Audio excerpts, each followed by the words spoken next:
Antes de proceder a escuchar esta segunda parte, os aconsejo vivamente, aquellos que no hayáis escuchado la primera, que lo hagáis, porque lo que se comenta en la primera sirve de base para lo que se va a ver en esta segunda. Y si no, pues no le vais a sacar todo el jugo a esta charla. ¿De acuerdo? Así que, bueno, vamos a empezar ya. Otro problema muy importante, nuestra mente. Santa Teresa la llamaba la loca de la casa. Entonces os voy a leer este texto que le dice el señor a Luisa Picarreta, que a mí me ha parecido pues muy ilustrativo de qué es lo que ocurre, ¿no? Dice, las reflexiones propias, las impresiones, las opresiones, las melancolías, las dudas, los pequeños temores impiden las reflexiones divinas, las impresiones santas, las alegrías del verdadero bien, la paz celestial, la unión con el corazón de Jesús. Ellas son como tantas piedras arrojadas dentro de un lago, nos impiden ver. Yo os he puesto esta imagen que yo creo que es muy ilustrativa de lo que dice aquí. Imaginaros esta agua que está limpia, cristalina, antes de que cayera la piedrita. Pues seguro que nos mirábamos y nos veíamos como en un espejo. Seguro que veíamos el fondo con toda nitidez. ¿Qué pasa? Cae una piedra, ¿vale? Que en este caso pues serían todo lo que hemos dicho. Esa piedra hace que se produzcan esas ondas y allí ya no se ve nada, ¿eh? Entonces, hay cosas que interrumpen, o sea, que dificultan muchísimo la oración, que nos hace caer en esta situación, que es la incertidumbre, por ejemplo, la turbación. Esto impide la oración. ¿Por qué? Porque estamos pues haciendo estas reflexiones propias, tenemos estas opresiones, etcétera, etcétera. ¿Vale? Lo que hemos dicho antes. ¿Y cómo se vence esto? Eso se vence con la confianza. Se vence pidiéndole a Dios ayuda para apartar esos pensamientos. Y yo he puesto la confianza porque, ¿qué pasa? Si nosotros confiamos en Dios, si nosotros nos ponemos en manos de Dios totalmente, em, se apartan las preocupaciones, se apartan las reflexiones estas que uno hace, que empieza a dar vueltas a las cosas, se aparta todo eso. Y ahí es donde volvemos a tener esa paz que nos permite entrar en esa oración. Yo os he puesto también este texto que me ha parecido un texto muy, muy revelador y que debiéramos meditar mucho, que dice lo siguiente. Esto se lo dice el señor a Luisa Picarreta. Dice, hija mía, cuando dos voluntades están opuestas entre ellas, una forma la cruz de la otra. Así es entre yo y las criaturas. Cuando su voluntad está opuesta a la mía, yo formo la cruz de ellas y ellas la cruz mía. Así que yo soy el asta larga de la cruz y ellas la corta que cruzándose forman la cruz. Es decir, no solamente se produce la cruz hacia nosotros, sino que nosotros somos cruz del Señor. Entonces dice, ahora, cuando la voluntad del alma se une con la mía, las astas ya no quedan cruzadas, sino unidas entre ellas, y por tanto, la cruz no es más cruz. ¿Entendido? Es decir, cuando nosotros unimos nuestra voluntad a la de Dios, ya como nosotros queremos lo que quiere Él, ya no sentimos la cruz. ¿eh? Y dice, y además yo santifiqué a la cruz, no la cruz a mí. Así que no es la voluntad, no, perdón, así que no es la cruz la que santifica, es la resignación a mi voluntad la que santifica la cruz. Eso nos debería hacer reflexionar, porque muchas veces, yo qué sé, uno puede tener una enfermedad y está loquito porque Dios le quite la enfermedad. Entonces a esa enfermedad se le hace más dura que si él dice, Señor, pues gracias por la enfermedad, yo la quiero contigo y tú sabrás lo que quieres hacer con esto. A lo mejor esa enfermedad será vía para que alguien se convierta. A lo mejor esa enfermedad será vía pues para una santificación mucho más rápida de nuestra alma. Dios sabe más. Hemos de confiar en ese Dios que es todo sabiduría y que sabe muy bien lo que hace.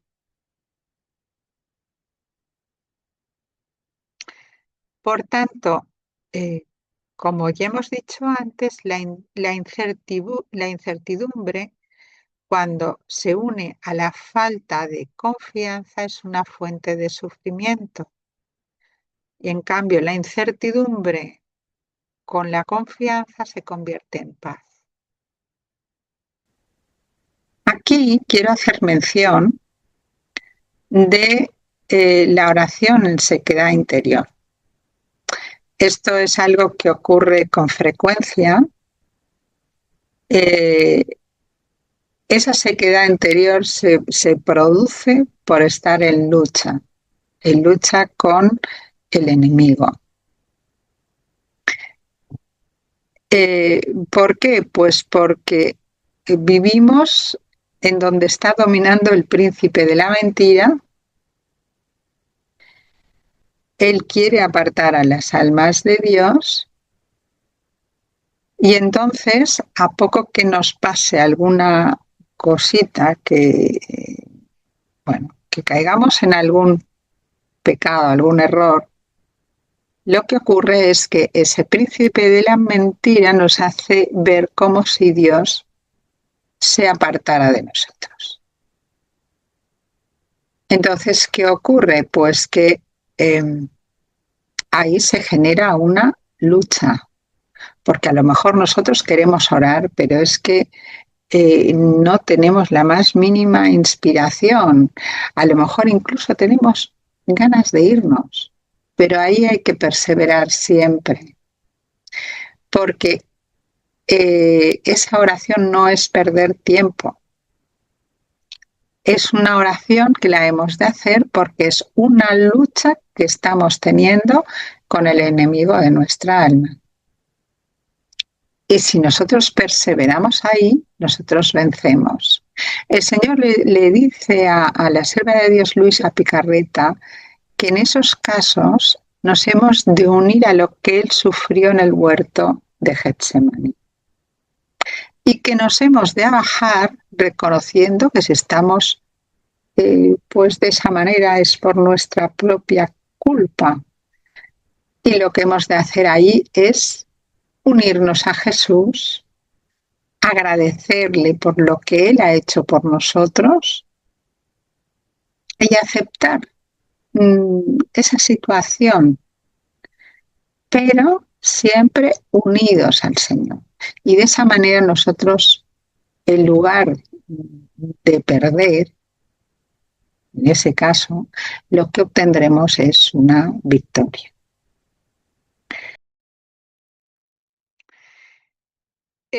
Aquí quiero hablar de ese momento, del momento más importante en la vida de cada uno de nosotros, que es cuando nosotros recibimos al Señor, es la comunión.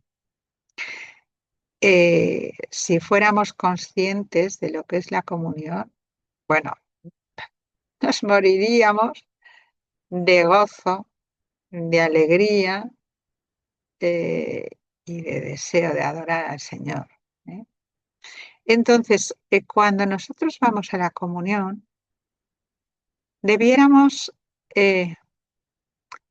prepararnos convenientemente, pero en esa preparación tendríamos que pensar, tendríamos que darle 2 vueltas y preguntarnos, ¿a qué vamos? ¿En quién pensamos cuando vamos a recibir a Cristo? ¿En Él o en nosotros? ¿Vamos por amor? ¿Vamos por interés? Porque le quiero pedir esto, lo otro, lo de más allá. ¿Vamos por costumbre? Nuestra comunión se ha convertido en una rutina. En la comunión nosotros estamos recibiendo no solo a Jesucristo, estamos recibiendo con Él al Padre y al Espíritu Santo, porque donde está una de las 3 divinas personas están las 3. Y si me apuráis, como Jesús y María están siempre unidos, siempre van juntos, pues hasta la Virgen, ¿no? Y nos tendríamos que plantear, pues imaginemos que tenemos que recibir al personaje más importante para nosotros, ¿eh? Y nos dice que solamente se puede quedar con nosotros 15 minutos, porque es el tiempo que tarda una sagrada forma en ser digerida. O sea, a partir de ese rato ya Jesús ya no está. Pues bueno, estaríamos 100% volcados a esa persona, pues con mucha más razón, a Dios Todopoderoso. ¿Y qué es lo que pasa? Pues habitualmente lo que ocurre es que eh, mientras se reparte la comunión, pues se pone una canción, bueno, se pone una canción, se canta, se continúa cantando cuando se ha terminado la comunión, y el sacerdote eh, termina de limpiar los vasos sagrados y ya, ¡pum!, termina la, la celebración. Y la gente se va. A ver, aquí, ¿qué es lo que ocurre?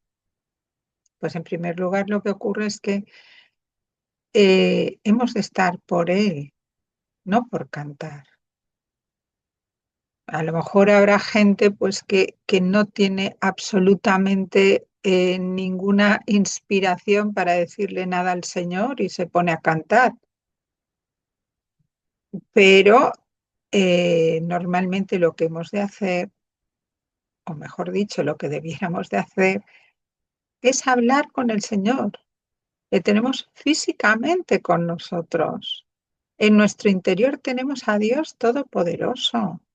No podemos desperdiciar esos 15 minutos con 1000 distracciones sin estar pendientes de Él.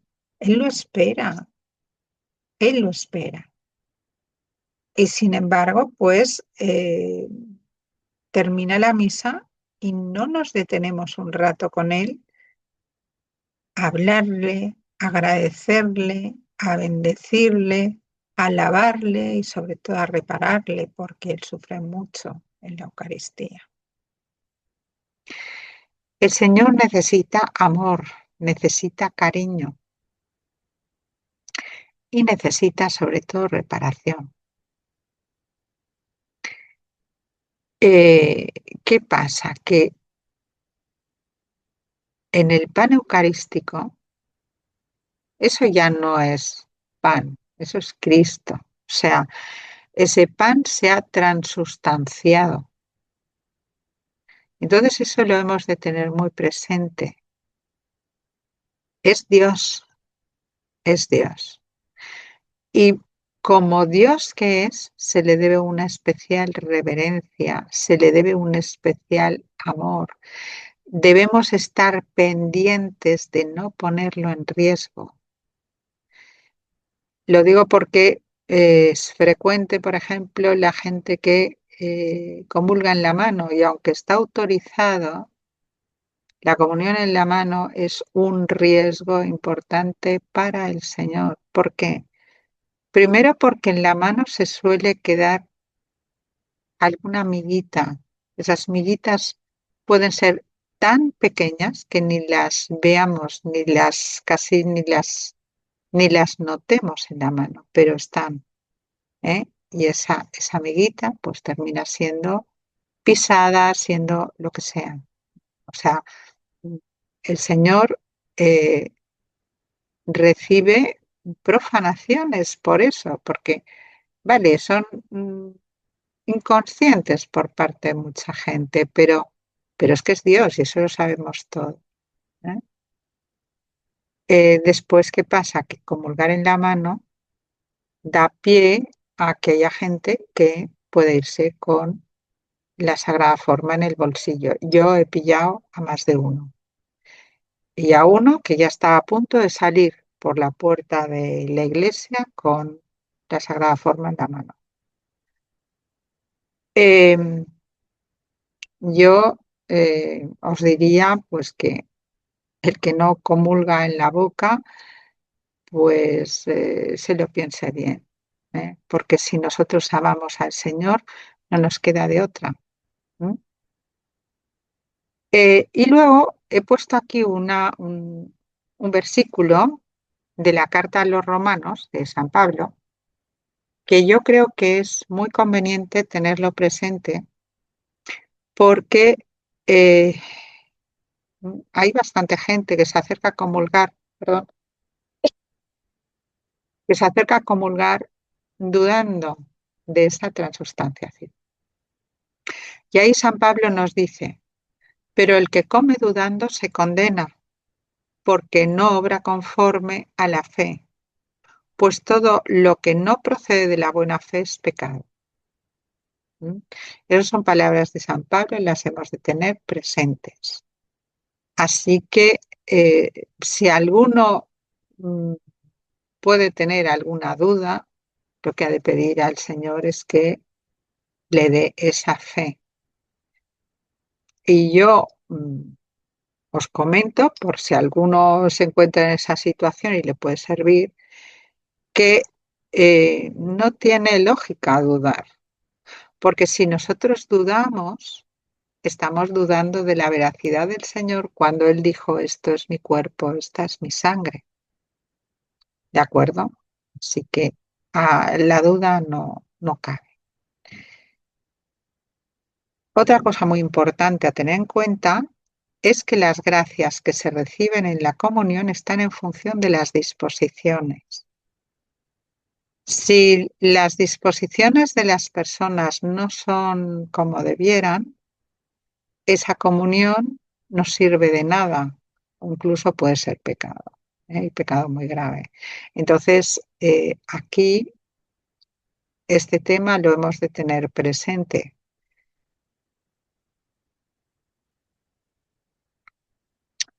Por último, os he puesto este cuadro en donde se muestran los diferentes tipos y modalidades de oración.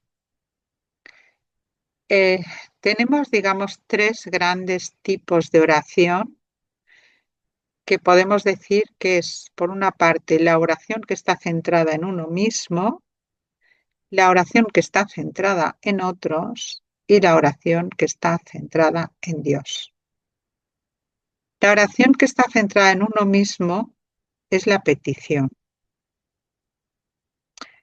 El yo te pido, yo te pido, yo te pido. Esa está centrada en uno mismo. Y aunque el Señor nos dijo, pedid y se os dará, lo que no podemos hacer es que nuestra vida de oración se centre en el pedir, porque eh, esa es una oración, la oración más, digamos, por la que se empieza, la más básica, es la petición, pero a base de peticiones nos establece una relación de amor y de cariño entre dos personas. La segunda es, en el segundo caso, la que está centrada en otros, sería la bendición y la intercesión. Eh,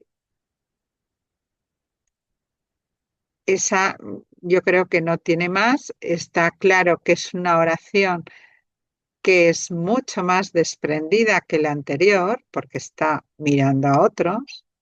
Aquí puede ser que caigamos en el error de centrar nuestra oración en orar por los nuestros y quedarnos aquí. ¿Mm?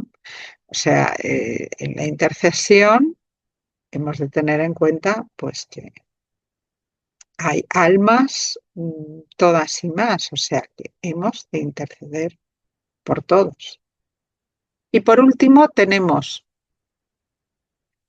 la oración que está centrada en Dios, que es la alabanza, la acción de gracias, la bendición, la adoración y la reparación. La alabanza es una oración en la cual pues vamos a piropear a Dios, así de claro y de rápido, porque es exaltar a Dios, es irle diciendo todas las maravillas que Él ha hecho, cómo es, cuán grande es, etcétera, etcétera, ¿no? La acción de gracias, pues bueno, ¿no? Yo creo que no hace falta que nos extendamos más porque se explica por sí misma. La bendición es bendecir a Dios. eh, en este caso, porque la bendición cuando está centrada en otros es una oración que sube a Dios, porque nosotros pedimos a Dios que bendiga, sube a Dios y baja a aquella persona para la cual has pedido la bendición. La adoración es, digamos, que nace de esa conciencia de nuestra nada y de quién es Dios, y es el sometimiento total de todo nuestro ser a Dios, nuestro Señor, ¿no? Y en la reparación lo que vamos es a reparar. Em, no hablo más de la reparación aquí porque luego daré unas pinceladas concretas sobre la reparación. Después tenemos, en cuanto a modalidades de oración, tenemos la oración vocal, eh, que es la oración o sea, la oración, digamos, más común entre la gente. Yo qué sé, una Ave María puede ser oración vocal, aunque también puede ser mental. La oración vocal es la que se dice en voz alta, pero normalmente la gente que ora en voz alta suele hacer un tipo de oración que es una oración eh, básica. Normalmente, pues se toman oraciones ya hechas por otras personas y se recitan. La oración vocal suele ser bastante recitada.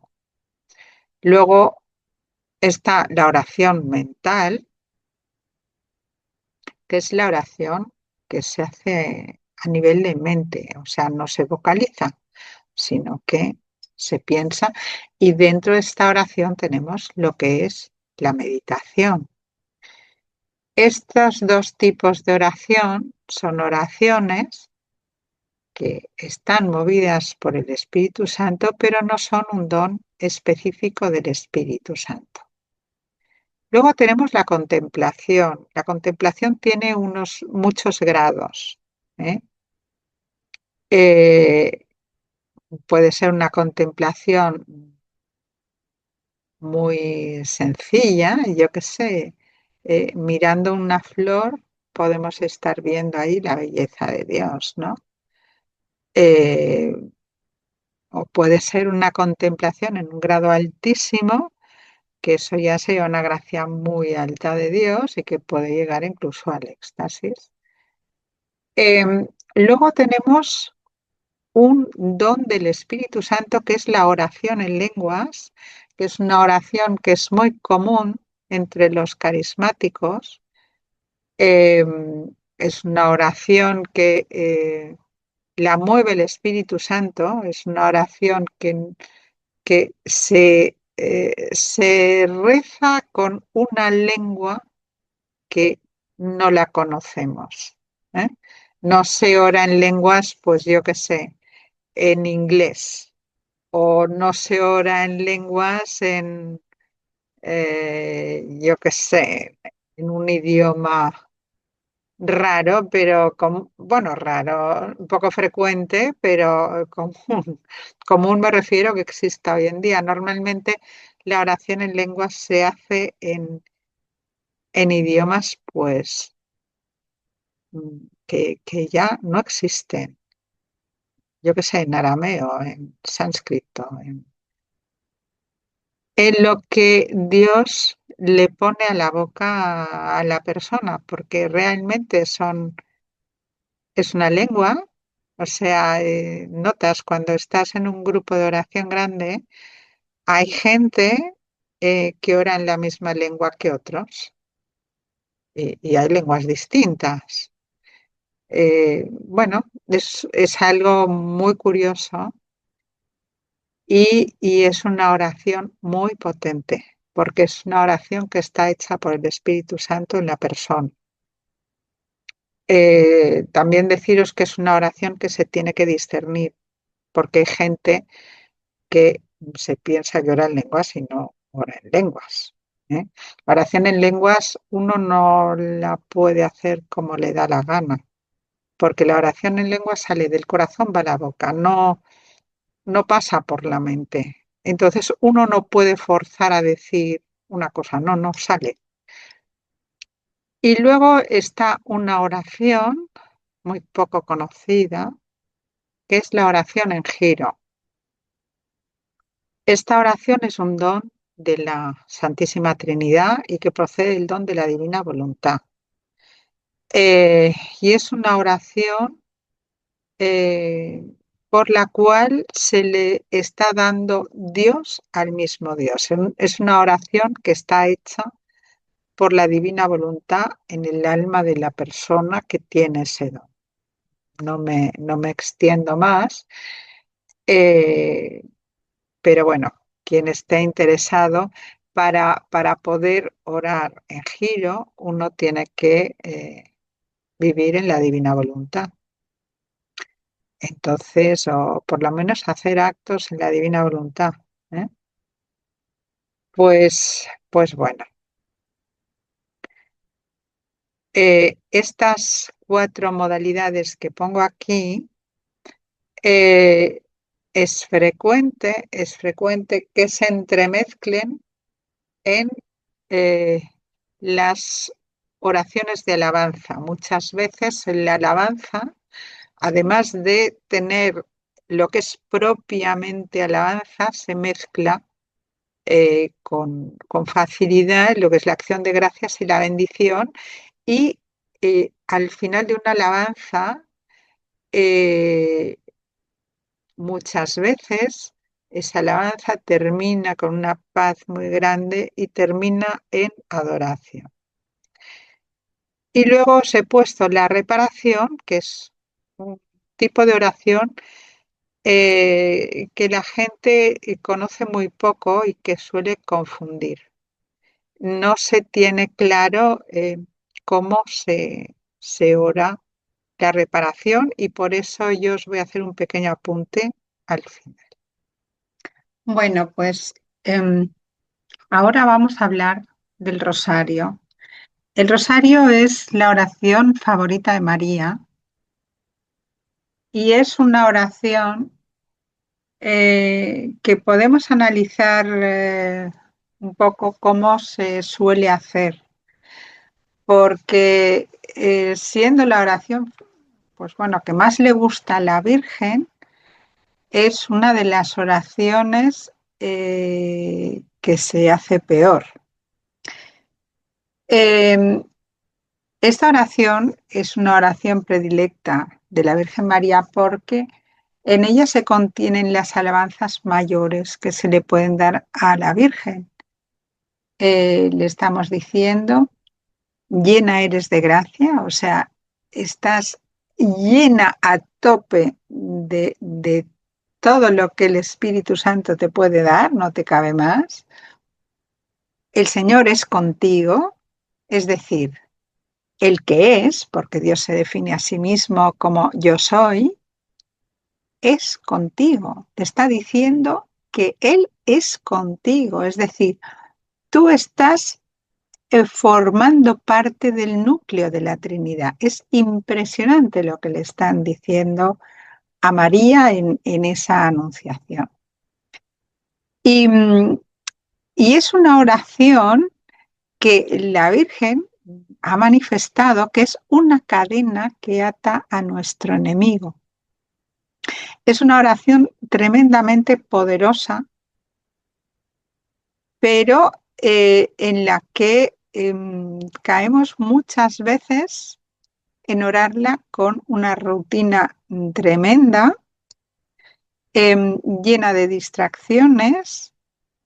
eh, Como es una oración en la que se repiten varias veces las Aves Marías, es una oración que se reza sin cuidado, sin tener la atención que deberíamos de tener. Es una oración en la cual hemos de profundizar en los misterios de la vida de Cristo y acompañar esto con ese Padre Nuestro, esas 10 Ave Marías y ese Gloria.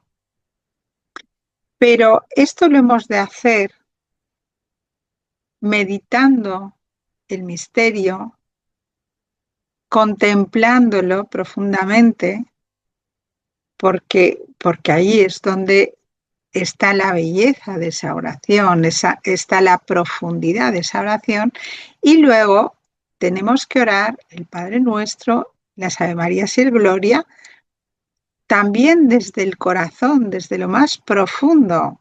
El Padre Nuestro es una oración impresionante y las Ave Marías también. Pero, ¿qué pasa? Que caemos en la rutina y no las oramos como debiéramos.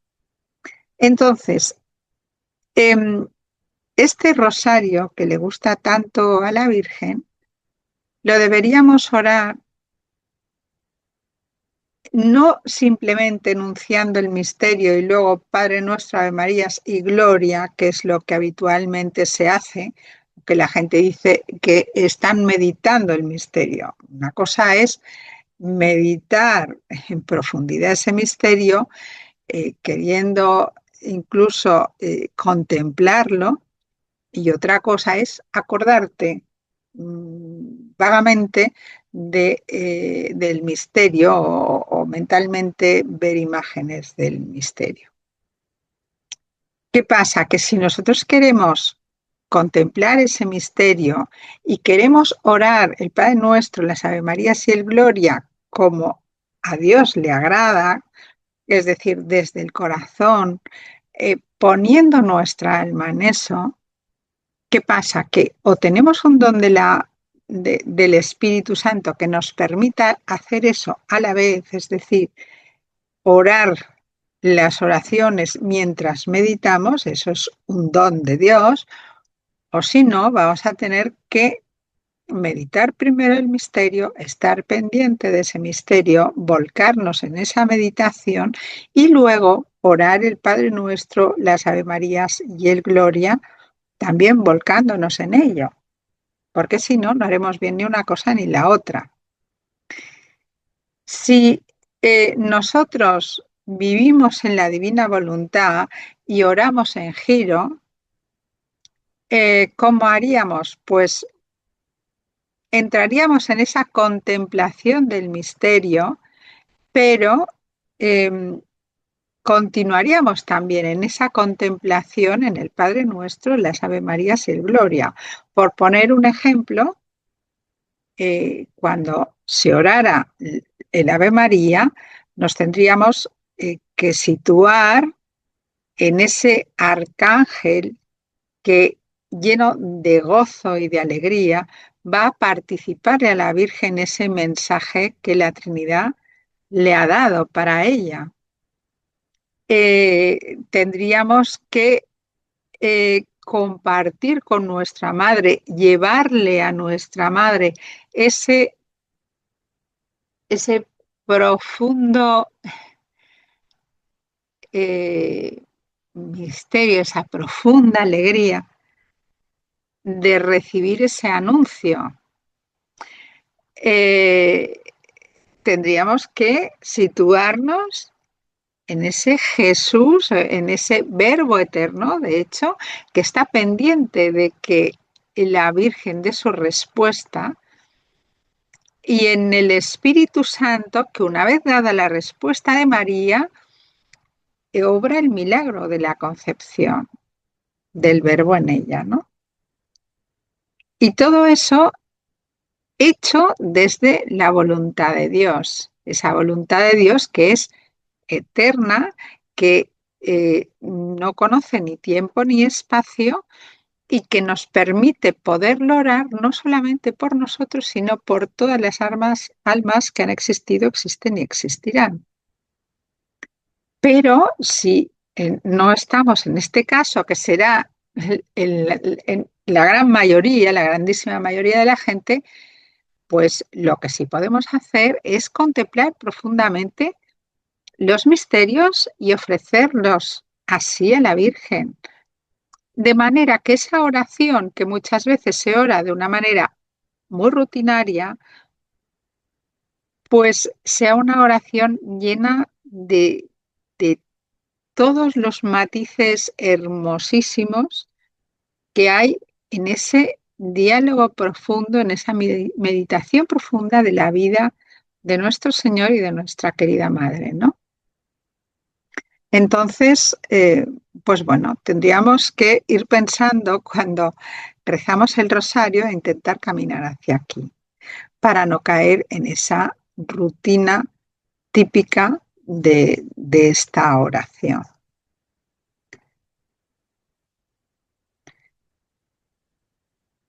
He puesto aquí, pues bueno, una oración de María que es el Magnificat.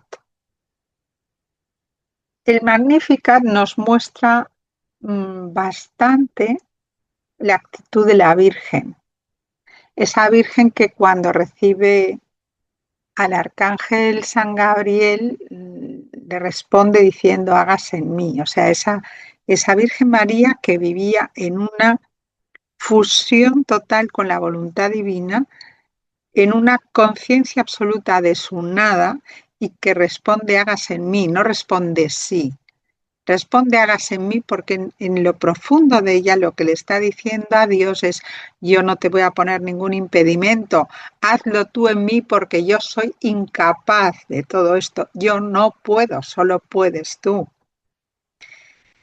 Entonces la Virgen cuando va a ver a su prima Isabel va llena de alegría y al entrar en la presencia de Isabel le dice proclama mi alma la grandeza del Señor. La Virgen vive en una alabanza constante a Dios, ¿no? Y se alegra mi espíritu en Dios, mi Salvador. ¿Por qué? Pues porque esa vida en alabanza lleva a esa alegría interior, ese profundo gozo. Y continúa diciendo, ¿por qué ha mirado la humillación de su esclava? Ella tenía una conciencia tan grande de su nada, se había puesto por debajo de lo más bajo, por eso está hablando de que ella es la esclava de Dios, ¿vale? Y en esa humildad tan profunda, Dios hace en ella lo que quiere.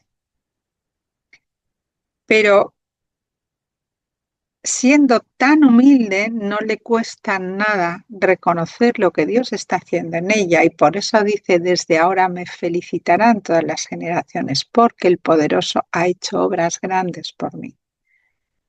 Y continúa alabando a Dios. Su nombre es santo y su misericordia llega a sus fieles de generación en generación y así continúa alabando a Dios, ¿no? Es esa actitud de María que todo lo hace con Dios, todo lo espera de Dios y en todo se apoya en Dios. Y eso, ¿qué es lo que lo promueve? Esa conciencia total de su nada, ese vacío total de sí misma que ha hecho que el todo haya podido entrar en la nada. Porque si hay algo, el todo ya no cabe. Que he puesto aquí es el Padre Nuestro, es la oración que nuestro Señor enseñó a sus apóstoles cuando ellos le pidieron que le enseñaran a orar.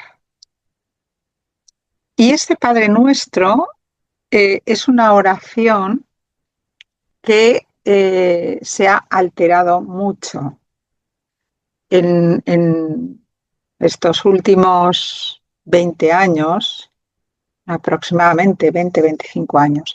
El Padre Nuestro o incluso más, porque hay alguna petición que se ha modificado antes. Pero si nosotros miramos alguna Biblia antigua, nosotros veremos que el Padre Nuestro no es el que se está rezando actualmente.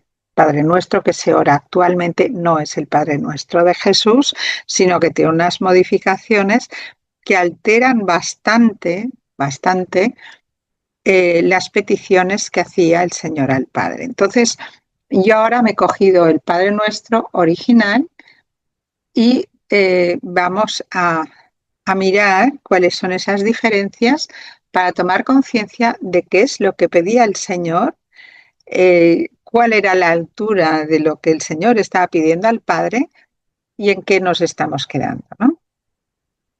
Entonces, empieza diciendo: Padre nuestro que estás en los cielos, santificado sea tu nombre. Venga a nosotros tu reino, hágase tu voluntad, así en la tierra como en el cielo. Primer cambio está aquí. Ese así en la tierra como en el cielo actualmente está cambiado. Y se dice, hágase tu voluntad en la tierra como en el cielo, o en la tierra y en el cielo. Ahora mismo no sé, no recuerdo si es uno o en otro o es otro, pero lo que se ha sacado es este así en. Con lo cual, lo que se ha suprimido es aquello que marcaba cuál era la voluntad que se tenía que hacer en la tierra. Y en la tierra lo que se decía es que se hiciera la misma voluntad que en el cielo, así en la tierra como en el cielo. Esto actualmente no está. Y continúa diciendo: nuestro pan cotidiano dánosle hoy, o nuestro pan de cada día dánosle hoy, y perdona nuestras deudas, así como nosotros hemos perdonado a nuestros deudores. Aquí tenemos otro cambio, porque actualmente no se pide que se nos perdonen las deudas, sino las ofensas. ¿Qué pasa? Que esta palabra deuda en boca del Señor tenía un doble significado. Era la ofensa, que es de alguna manera una deuda moral, si se puede decir de alguna forma, y la deuda por nuestro pecado.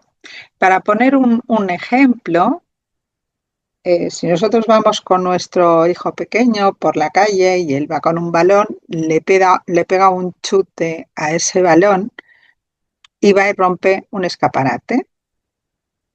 Claro, la madre entrará en la tienda, pedirá perdón y el dueño de la tienda dirá: señora, ya me hago cargo, es un niño pequeño, ya está disculpada, pero este escaparate cuesta tanto.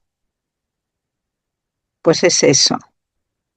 O sea, el Señor está pidiendo que se nos perdonen nuestras deudas. ¿Cuáles son las deudas? Las deudas del purgatorio.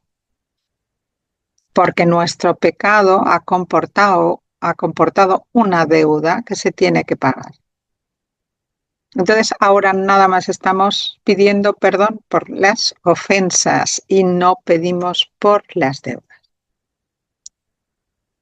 Después continúa diciendo: y no nos pongas en tentación. No nos pongas en tentación que nosotros decimos actualmente no nos dejes caer en la tentación, el original no dice eso, el original dice no nos pongas en la tentación. ¿Por qué?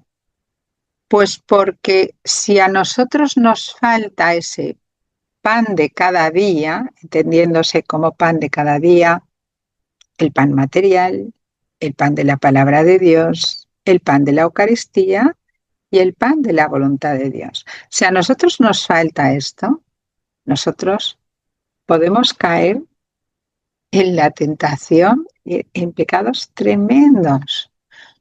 Entonces, por eso el Señor le pide al Padre que no nos ponga en tentación. Le está diciendo de alguna manera, dales eso que ellos necesitan para no caer en ese riesgo de ser tentados. Y termina diciendo, más líbranos del maligno, no del mal, sino del maligno. El mal es fruto de los actos del maligno. Entonces no tiene sentido pedir que nos alejen el mal.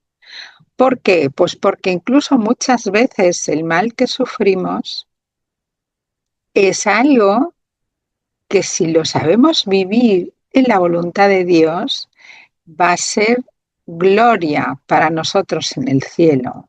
Y por tanto, ese mal humano se convierte en gloria para nosotros.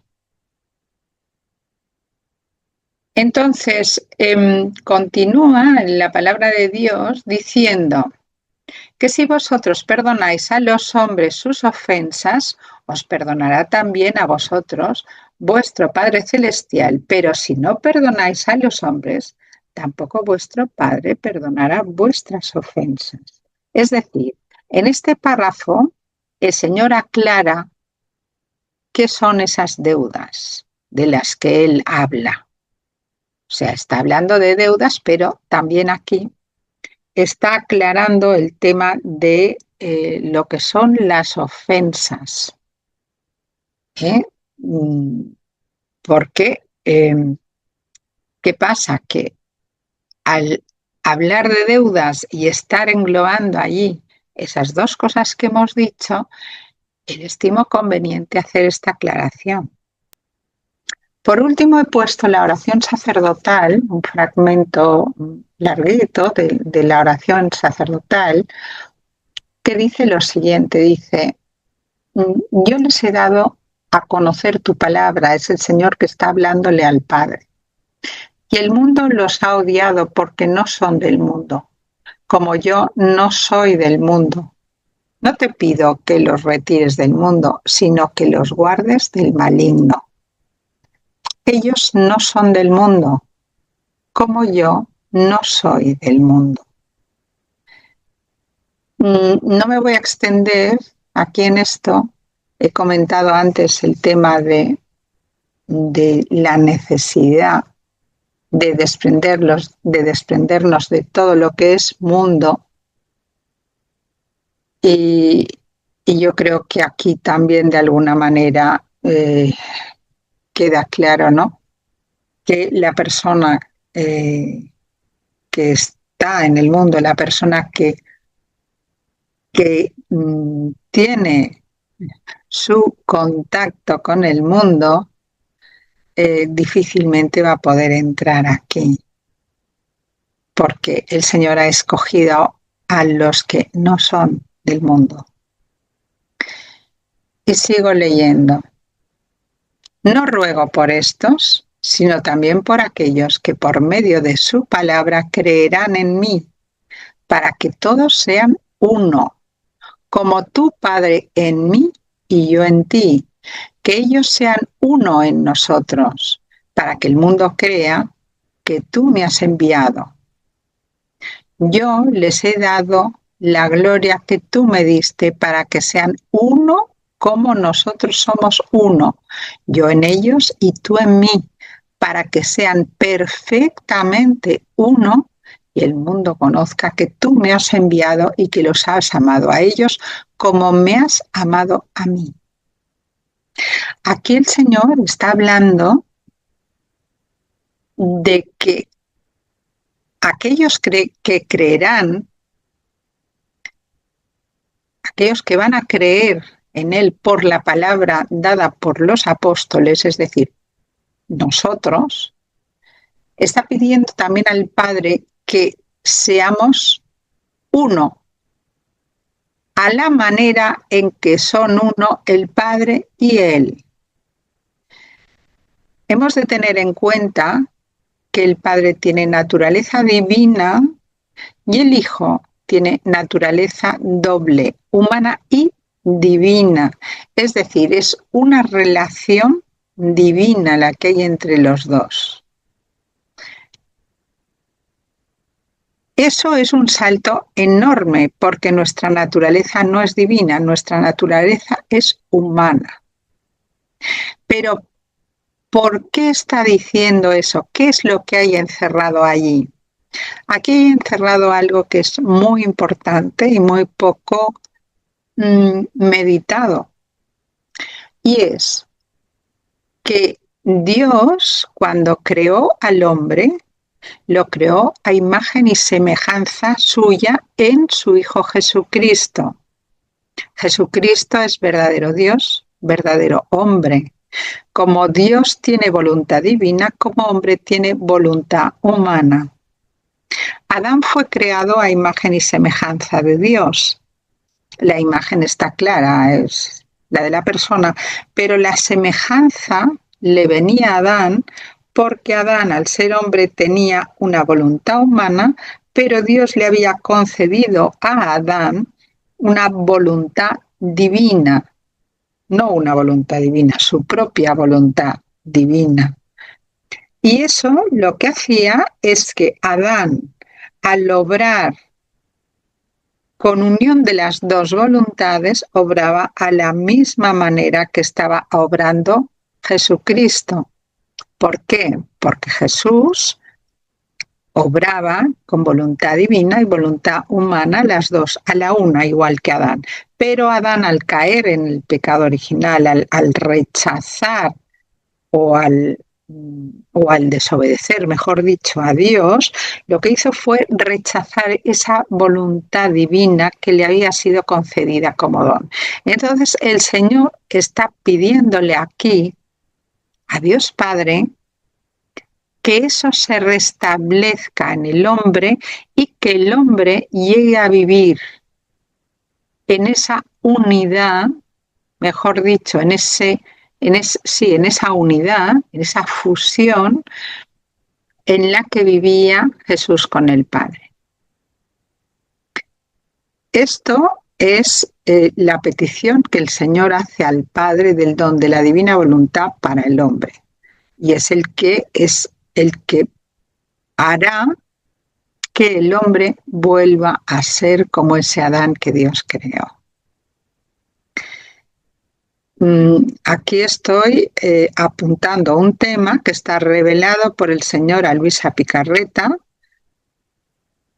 cuyos escritos están aprobados por el Dicasterio de la Doctrina de la Fe con fecha 8 de julio de 2024.